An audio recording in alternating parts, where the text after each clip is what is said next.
Ya, bismillahirrahmanirrahim. Assalamualaikum warahmatullahi wabarakatuh. Saudaraku muslimin dan muslimah dimanapun berada, kembali kita ngaji tentang hadis Nabi Muhammad SAW. Pada kesempatan yang berbahagia ini di hari yang ke-9 di bulan Syawal 1446 Hijriah, masih dalam suasana hari raya. Semoga Allah Subhanahu Wa Taala menjadikan kita, dosa sama kita, sama manusia ini menjadi terhapuskan karena kita sudah saling silaturahim, saling memaafkan. Ya, amin ya rabbal alamin. Alhamdulillah, salatu wassalamu ala Rasulillah. Kali ngaji hadis Nabi Muhammad SAW pada kesempatan yang berbahagia ini temanya adalah tentang bersedekah. Bolehkah kita bersedekah kepada non-muslim atau umat yang berlainan agama atau bahkan kepada seorang yang menyembah berhala? Sebuah riwayat dari sahabat Asma ya, sahabiah Asma. Bismillahirrahmanirrahim. Hadatsana Ahmad ibnu Abi Su'aib Al-Harani, hadatsana Aisyah ibnu Yunus, hadatsana Hisham ibnu Urwah an abihi an Asma qalat qadimat alayya ummi raghibatan fi ahdi Quraisy wa hiya raghimatun musyrikatun. Fakultu ya Rasulullah, inna ummi qadimat alayya wa hiya raghimatun musyrikatun. Afa asilluha? Qala na'am. Fasilli ummaki. Artinya telah menceritakan pada kami Ahmad bin Syuaib Al-Harani, telah menceritakan pada kami Isa bin Yunus, telah menceritakan pada kami Hisham bin Urwah dari ayahnya dari Asma. Ia berkata, ibuku datang menemuiku dalam keadaan mengharapkan baktiku, sementara ia membenci keislamanku, dan ia adalah wanita musyrikah.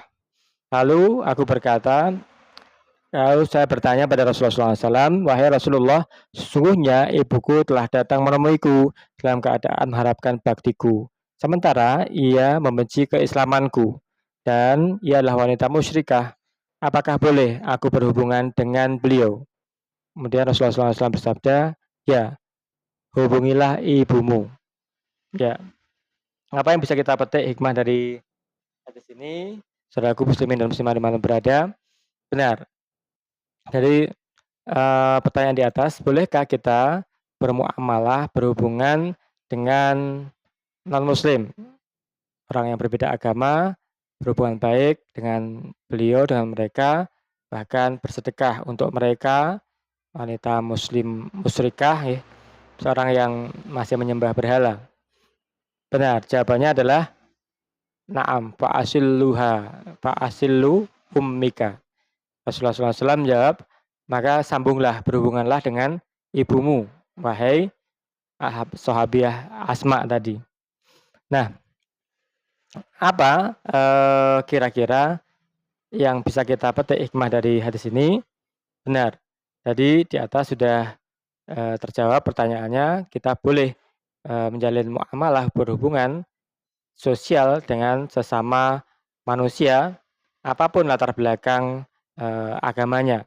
Bahkan seorang yang dikatakan musyrik, penyembah berhala pun, ini kita diperbolehkan untuk menjalin kerjasama dengan beliau, selain kerjasama dalam hal peribadatan, dalam hal ritual ibadah, itu kita dilarang. Yang kedua, berkaitan dengan hal ini, Rasulullah SAW pernah bersabda, Bismillahirrahmanirrahim. Fi kulli kabadin ratbatin ajrun.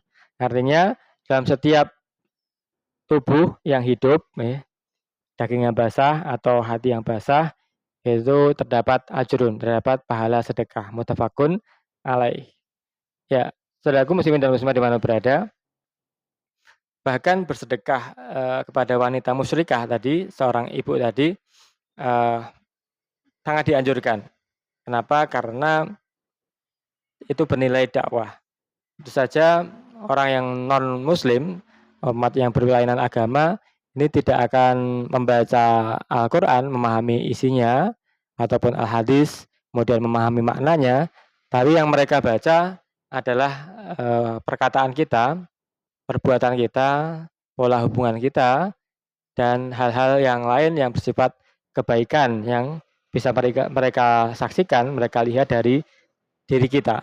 Nah, kalau ini bisa kita tampakkan, kita tampilkan, ditangkap oleh mereka, maka ini merupakan dakwah bilhal, dakwah terbaik untuk kemudian menyadarkan mereka ternyata agama Islam itu ucapannya baik, perbuatannya pun baik. Kemudian mereka suka memberi, berbagi, dan ini pun perbuatan yang sangat amat baik.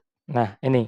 Jadi ketika kita bersedekah, ini tidak perlu kita bertanya dulu apakah Anda muslim atau bukan, apakah partai Anda sesuai dengan partai saya atau bukan, ataukah ormas Anda sama dengan ormas saya atau bukan. Tapi ketika dalam situasi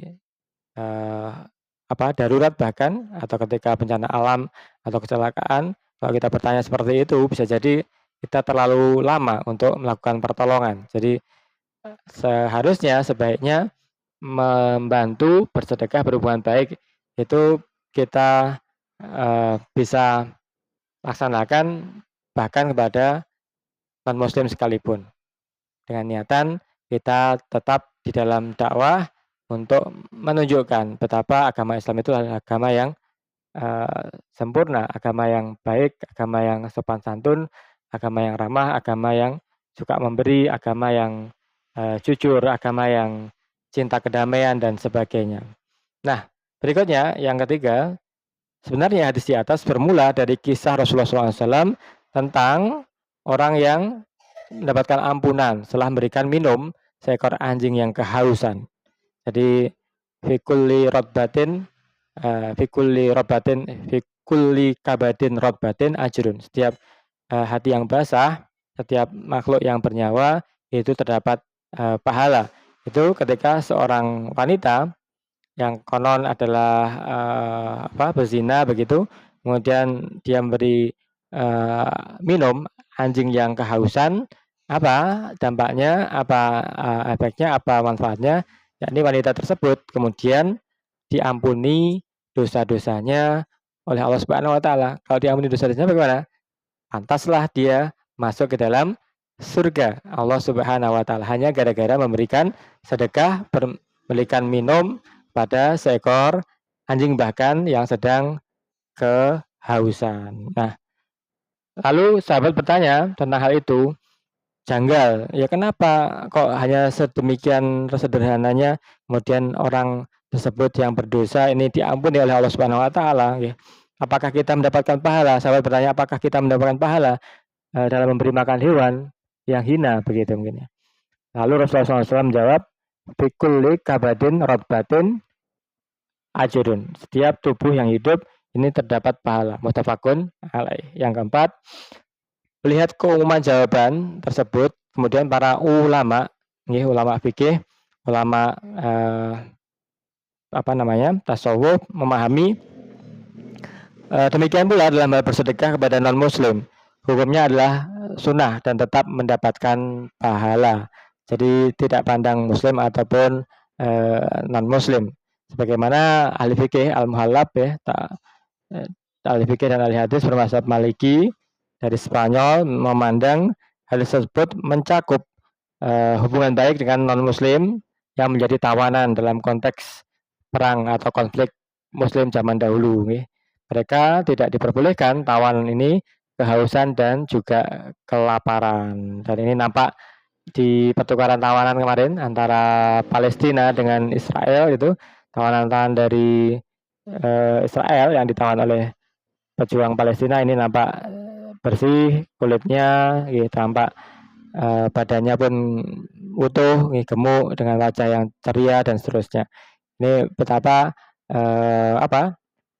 pelaksanaan hadis tersebut, pelaksanaan ayat Al-Quran di dalam memperbaiki hubungan dengan non-muslim sekalipun ini adalah tetap dinilai satu kebaikan, dinilai sebagai satu sedekah. Nah, berikutnya yang nomor 5, membiarkan seorang atau binatang kehausan kelaparan, ini berarti kita secara tidak langsung telah menyiksa mereka dan ini tidak diperbolehkan. Okay. Dalam hal tersebut terdapat dalil bahwa dalam setiap tubuh hewan yang hidup atau manusia terdapat pahala sedekah. Bikuli rodbatin, bikuli kabatin rodbatin, ajrun. Baik hewan tersebut dianjurkan dibunuh ataupun tidak menurut Al-Muhallab. Demikian pula pertolongan seperti itu wajib diberikan kepada para tahanan perang non-muslim. Sebab membiarkan mereka kehausan dan membiarkan mereka kelaparan merupakan penyiksaan yang dilarang. Sementara Allah Subhanahu wa taala tidak menghendaki untuk menyiksa makhluknya. Bahkan anugerah Allah Subhanahu wa taala dari kebaikan-kebaikan Allah Subhanahu wa taala tetap terlimpahkan kepada mereka yang berbuat maksiat. Ini adalah sifat ketuhanan yang Maha Pengasih lagi Maha Penyayang kepada seluruh makhluk Allah Subhanahu wa taala. Yang keenam, demikian pula pendapat ulama Syafi'iyah, misal Abi Qasim Al-Syaimari, Ibnu Hajar Al-Haytami, Al-Auza'i dan lainnya berpendapat bahwa hadis tersebut mencakup sedekah kepada non-muslim. Nah, bahkan menurut Imam Syafi'i, sedekah kepada non-muslim masuk dalam keumuman ayat A'udzubillahi minasyaitonir rajim. Bismillahirrahmanirrahim. Wa yud'imuna at-ta'ama 'ala hubbihi miskinan wa yatiman wa asiron. Artinya, dan mereka, orang-orang yang beriman, memberikan makanan yang disukainya kepada orang miskin, anak yatim, dan orang-orang yang ditawan. Al-Insan ayat 8.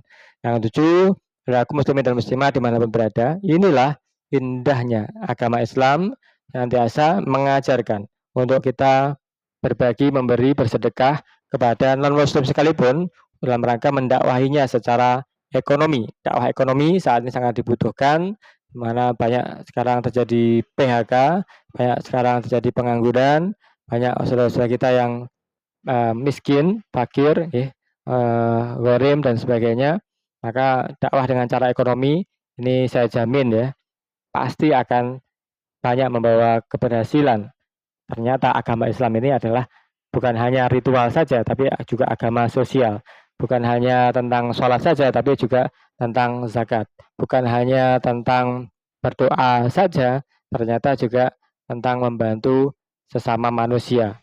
Inilah agama kita merangkul, bukan memukul. Agama kita mengajak pada kebaikan, bukan menginjak-injak, bukan menertawakan kepercayaan orang lain, tapi bagaimana kita mendakwahinya dengan ucapan yang baik, perbuatan yang baik, dengan sedekah yang baik. Semoga ada manfaatnya. Terima kasih atas segala perhatiannya. Bila taufiq wal hidayah. Wassalamualaikum warahmatullahi wabarakatuh.